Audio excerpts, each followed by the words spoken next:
Oi, pessoal! Terminou a aula agora e, como eu prometi a vocês, eu vim aqui fazer a correção do livro suplementar, tá bom? A partir da página 125. Então vamos lá, começando pela questão 3. Essa formação caracteriza-se por ser uma floresta bastante homogênea. O que é homogênea? Com pouca diversidade de espécies, na qual predominam os pinheiros. Então essa é a palavrinha-chave, pinheiros.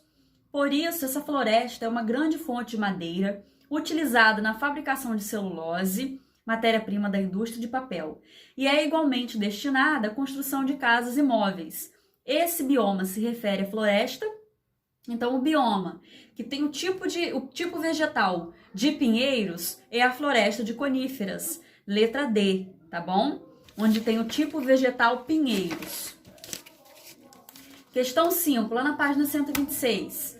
Analise a imagem seguinte e depois responda os itens. Então, essa paisagem aí é uma paisagem típica de uma região. Qual região é essa? A região das savanas, tá? Até pela espécie de animais que a gente consegue ver aí, já indica pra gente que é savana.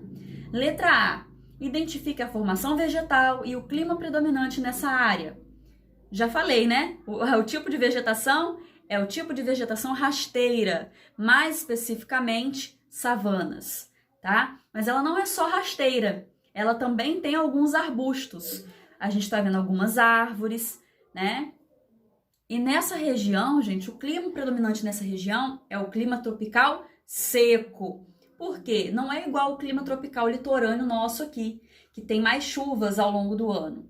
Lá não. Lá a maioria do tempo, a maioria dos dias é de estiagem, tá? Com pouquíssimas chuvas. Letra B. Além da grande biodiversidade, cite duas características dessa formação vegetal. Então, além da grande espécie de animais que tem lá, algumas espécies vegetais também, várias espécies vegetais, quais são outras duas características? A gente pode citar que lá, eu até já falei, né? Que a maioria do tempo é de estiagem e essa paisagem ela vai mudar até a sua coloração. Então, em tempos de chuva, ela vai ficar verdejante, bonita, verde, e em tempos de estiagem, ela também vai ter sua beleza. Só que a cor vai mudar, ela vai ficar uma coloração mais amarelada, as folhas elas vão cair, né? Então, tem todo um processo de modificação da paisagem. Então, verdejante no período de chuvas, amarelado no período de estiagem, que é a maior parte do tempo, tá bom? Outra característica que a gente pode colocar também é que as plantas, os arbustos dessa região, ela tem caules muito retorcidos e as folhas também elas são pequenas, comparadas às florestas tropicais, em que as árvores são maiores, com folhas maiores, essa região possui folhas menores. Tá bom? Vamos lá para 6? Analise o mapa ao lado e responda o que se pede. O mapinha aí está indicando os biomas do Brasil. Tá com uma setinha indicada para um bioma específico. E ele dá algumas dicas sobre qual bioma é esse.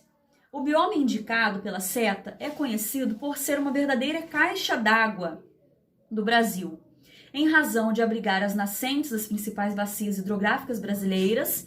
A gente já viu o que é uma bacia hidrográfica, resultando então na grande importância socioambiental de tal bioma. Então, nesse bioma tem a nascente de grandes rios, de grandes regiões e bacias hidrográficas tão importantes para o abastecimento do Brasil, né? O abastecimento de água de várias regiões do Brasil. Qual é então esse bioma indicado pela seta? É o cerrado, tá bom? O bioma de cerrado, que a gente até viu na aula, que ele é muito ameaçado devido às condições de prática agrícola que é feito ali, pecuária também, criação de gado. Então é um bioma muito importante para a agricultura brasileira, a agropecuária brasileira, e que precisa ser preservado. Gente, vamos lá para 8. O clima das regiões em que ocorre distingue-se por dois períodos: verões, verão quente e seco, e inverno ameno e chuvoso. Então, uma região que não é o Brasil, porque o Brasil tem verão chuvoso e inverno seco. Aqui é o contrário. Verão seco e inverno chuvoso. Além disso, esse tipo de vegetação adaptou-se a longos períodos sem chuva e possui plantas, em sua maioria arbustos com raízes profundas, para buscar água subterrânea. O bioma descrito refere-se à vegetação. Cuidado, gente, que isso dá para confundir com a vegetação desértica, né? Com raízes profundas para buscar água subterrânea, é a vegetação do deserto. Por que essa aqui não é deserto? Primeiro, que nas alternativas não tem a opção de deserto. E segundo, a dica do clima. Verão quente, seco e inverno ameno e chuvoso. No deserto tem inverno ameno e chuvoso? O que é ameno? Temperaturas baixas? Não, gente, lá é o ano todo praticamente sem chuva. Então não tem inverno chuvoso no deserto. Isso indica pra gente que não tem como essa vegetação ser desértica. O correto aqui é afirmar que é a vegetação mediterrânea, letra B, tá bom? Então, número 8, letra B. E a última, questão 9, lá na página 129, para não ficar um vídeo muito longo, a gente está fazendo uma coisa mais rápida. Considerando o esquema a seguir, responda o questionamento. Então, o esqueminha aqui, algumas imagens, mostra aumento da latitude e aumento da altitude, que são duas coisas diferentes. Latitude, distância em graus da linha do Equador. A gente viu isso lá no primeiro bimestre. Altitude, áreas elevadas em relação ao nível do mar.